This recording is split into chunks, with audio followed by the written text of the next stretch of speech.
This particular painting by Sir Joshua Reynolds, who was the first president of the Royal Academy of Arts in London, was discovered in our collections in 2017.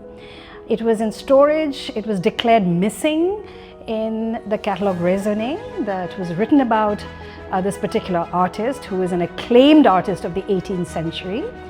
And I found it while trawling through the museum's website just to see what we had in our collections that related to 18th century paintings that I could then bring into the classroom for my students. At center is the figure of Rebecca Lynn. Rebecca Lynn was the paramour of a man named Richard Barwell, who was married to two wives during this time period. It was well known that they were together. They, I think, even had two children together.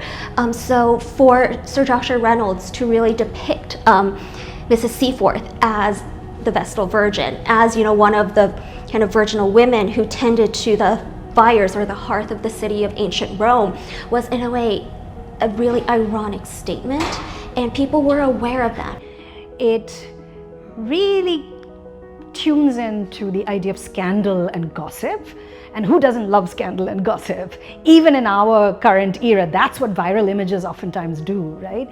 They tap into those networks, and this is a classic example from the 18th century of people's interest in other people's lives, which then was expressed through painting. So everybody knew who she was, everybody knew Richard Barwell, her paramour, who was also incidentally painted by Sir Joshua Reynolds as well. When a painting such as this was on view in 18th century London as part of the Poets Gallery, people visited those spaces and talked about who they saw. So in a way, the engagement of 18th century Londoners with a painting like this is very similar to our engagement with celebrity images. This is a transnational story of empire. Barwell marries a woman from Calcutta who dies, leaving him a son. Reynolds will paint him with the son. He will go on to marry a woman from Boston. In the meanwhile, he will also have an affair with Mrs. Seaforth and have children by her. So this is a story that links Boston, London, and Calcutta together.